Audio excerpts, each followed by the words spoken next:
Hi mga kabalug! So yan nga, dito nagko-commute tayo ngayon. Nag-day off kasi ako kahapon guys, kaya hindi ko dala yung kotse ngayon. Ayan guys, tignan nyo, tamang lakad lang ako dyan. Minsan kailangan talaga natin maglakad para makapag-exercise. Yan nga guys, sumakay na ako ng tricycle dyan kasi nga napagod na ako maglakad. Tapos guys, maya nga guys, ito nandito na ako sa school ng kapatid ko.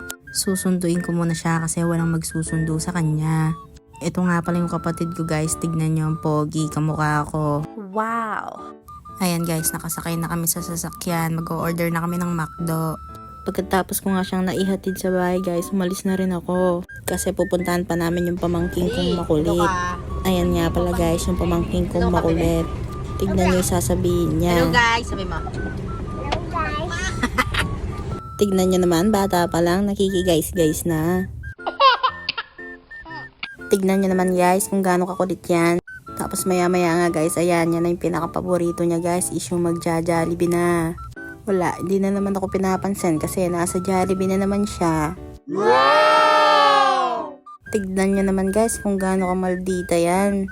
Ang bata-bata pa lang, napakamaldita na. Tuwang-tuwa nga siya dyan guys kasi puro Jollibee na naman ang kinakain niya. Tapos maya nga guys, ayan, patapos na kaming kumain dyan. Siya, hindi pa siya tapos. Tignan nyo naman guys. Dito nga guys, lumabas ako tapos sumunod siya. Tignan nyo naman ang ginawa niya. Naglaro-laro na dito sa Jollibee.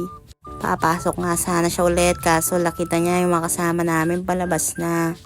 Tapos guys, ito, tignan nyo, sarap ng buhay. Pagkatas kumain, natutulog na. Oh, diba? Sarap ng buhay niya, guys. Tapos pagdating sa bahay, ayan, jumejebak na siya, guys. So hanggang dito na lang mga kabalugs. Bye-bye!